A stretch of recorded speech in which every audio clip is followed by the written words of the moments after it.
Bonjour Tani Mohamed Swali. Bonjour Keza. Merci d'avoir accepté l'interview sur Nofi dans l'écrin politique. On démarre avec vous l'année 2019 et nous sommes très honorés. Honneur partagé. Vous êtes sénateur de Mayotte, Oui.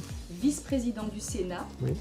Depuis Gaston Monnerville, il n'y avait jamais eu un noir à ce poste, parce que Gaston Monnerville avait été président pendant 10 ans, président du Sénat, et aujourd'hui vous êtes vice-président du Sénat. Qu'est-ce que ça vous fait? 50 ans après, c'est vrai que c'est un temps trop long pour qu'un autre ultramarin puisse siéger au plateau du Sénat. Donc c'est un honneur pour mon île, pour l'outre-mer et puis pour moi.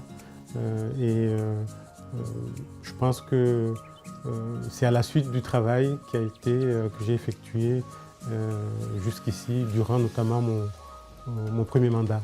Vous avez passé votre enfance à Mayotte. Tout à fait. Est-ce que vous pouvez nous parler de cette île, nous décrire cette île, sa géographie, son histoire? Alors effectivement, je suis né à Mayotte le 20 juin 1972. Vous le savez, Mayotte se trouve dans le canal de Mozambique et fait partie géographiquement de l'archipel des Comores. Cette île est particulière et très très méconnue.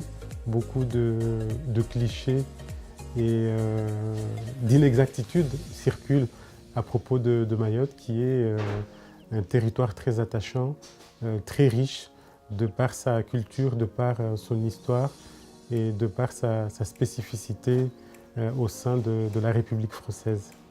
Mayotte, justement, a des spécificités. Elle fait partie de l'archipel des Comores. Elle est composée d'autres petites îles. Est-ce que vous pouvez nous expliquer ces spécificités et pourquoi aussi ce choix de Mayotte qui, elle, veut devenir française et des autres îles qui, elles, ont décidé de créer l'Union des Comores? Moi, je dirais que Mayotte a autant de points communs avec Madagascar, par exemple. Il faut savoir que la moitié des villages de Mayotte sont malgachophones, réalité qui n'existe pas ailleurs. En fait, en 1841, la France venait d'essuyer un revers à Maurice. La France voulait, dans cet océan Indien, un territoire où s'appuyer. Et c'est ainsi que la France s'est intéressée à l'île de Mayotte. À l'époque, le sultan de Mayotte, Andien Tsouli, a pris attache avec le commandant Passo, responsable de la flotte française, qui était basé à La Réunion, de l'autre côté de Madagascar, à l'île Bourbon. Et il y a eu un traité de cession de Mayotte à la France en 1841. Et c'est ça qui a acté l'entrée de Mayotte dans la France. C'est seulement ensuite, une fois présente à Mayotte, que la France a colonisé Madagascar et les autres îles de l'archipel des Comores, je crois en commençant par Moélie, puis Anjouan et Grande Comore. Cette histoire explique le choix ultérieur qui a été fait par les Mahorais d'être les seuls dans cet archipel à vouloir rester français, alors qu'Anjouan, Moélie et la Grande Comore ont voulu gagner leur indépendance dans les années 70. Il y a eu un premier traité d'autodétermination en 1974 et seuls les Mahorais ont, dans une large majorité, choisi de se maintenir dans la République française.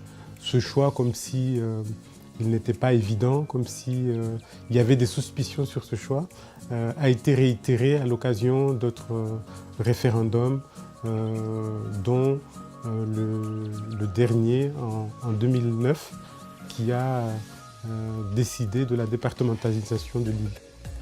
Aujourd'hui, Mayotte est une terre où se mélangent les traditions et les codes européens. Comment les jeunes et les familles arrivent à associer cette éducation très traditionnelle, et l'éducation scolaire, qui est une éducation française, aux antipodes de l'éducation traditionnelle? Il a fallu, avant la départementalisation, commencer par se détacher de pas mal de coutumes, de pas mal d'us, les plus emblématiques, la fin de la polygamie, le fait que les cadis, ces magistrats coutumiers, aient cessé, avant l'entrée dans la départementalisation, en fait de s'occuper de leurs compétences d'antan, notamment en matière d'officier d'état civil, en matière notariale, en matière de juge de paix. Et aujourd'hui, ce mélange fait que il y a encore une forme de recherche où mettre le curseur, où mettre la boussole. Mais moi je pense que comme ça se produit ailleurs sur la planète, et c'est un phénomène qui va prendre son temps. Et moi je le range plutôt dans les richesses, dans les richesses, puisque c'est une agglomération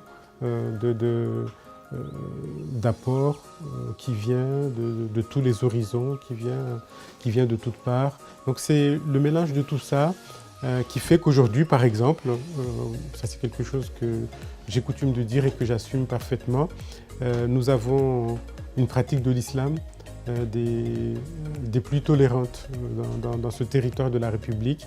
Et d'ailleurs, nous avons rarement, voire jamais entendu parler de problèmes de coexistence entre cette religion et les préceptes de la République. Donc c'est un mélange qui implique des défis à relever, des défis du vivre ensemble.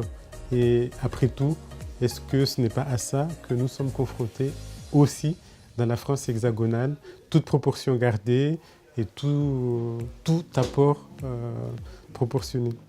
Vous m'avez dit précédemment que vous avez passé votre enfance à Mayotte et que vous êtes arrivé en France à l'âge de 13 ans. Quelle est l'importance de votre famille dans votre parcours? La famille, elle est centrale, elle est plus qu'importante. D'ailleurs, chez nous, la famille est très large. Et lorsque j'ai quitté Mayotte en 1986 pour venir vivre en métropole, c'était chez ma tante maternelle, Aloua, et son mari Afidou, chez qui je suis venu vivre avec leurs enfants. Je venais de perdre mon papa et cette famille, ma famille, m'a accueilli pour quelque part me donner une chance supplémentaire. Et donc la famille est très très importante.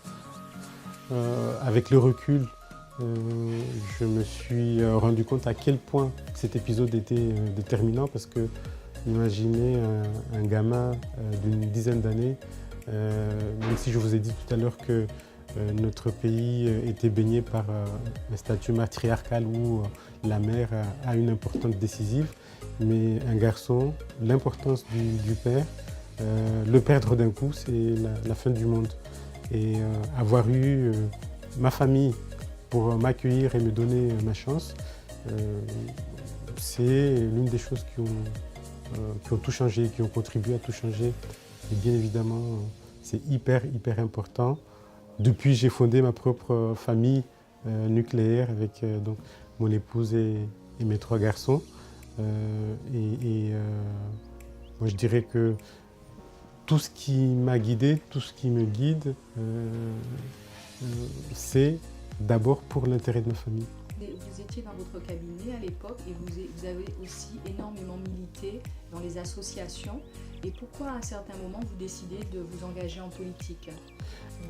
Quand on est imprégné de cette solidarité, quand on voit à quel point on a eu de la chance malgré le départ difficile que je vous ai cité tout à l'heure, il y a comme un devoir de restitution de ce qu'on vous a donné. De la même façon que on était venu à mon secours à la suite du décès de mon père, Vous aviez envie de faire la même chose. j'ai envie de restituer, d'aider avec mes moyens autant que faire se peut, ce que je peux apporter pour les autres et pour le développement de mon île. Et de là, il n'y a qu'un pas pour entrer en politique, parce qu'à un moment,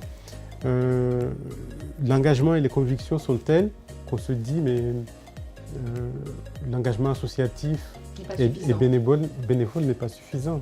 Justement, parlez-nous du travail du Sénat, parce que très souvent, c'est les députés qui travaillent, c'est les députés qui proposent, qui travaillent sur les lois. Le Sénat, qu'est-ce qu'il fait exactement? En réalité, les députés, le gouvernement est issu majoritairement de l'Assemblée nationale.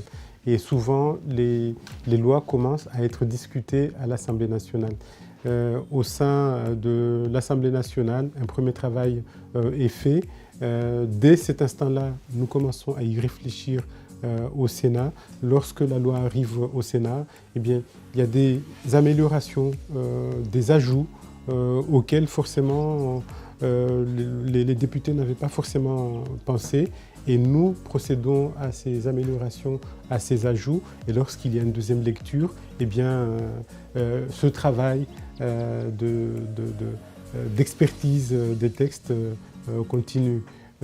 Moi, je peux vous garantir que je ne m'ennuie pas. Ce n'est pas le travail Donc, les sénateurs travaillent aussi. Les sénateurs travaillent énormément. Il suffirait pour cela, pour s'en convaincre, d'aller voir un peu sur le site du Sénat pour voir à quel point le travail fourni est intéressant. Et l'apport pour nos lois est aussi décisif qu'à l'Assemblée nationale. Merci, Tani.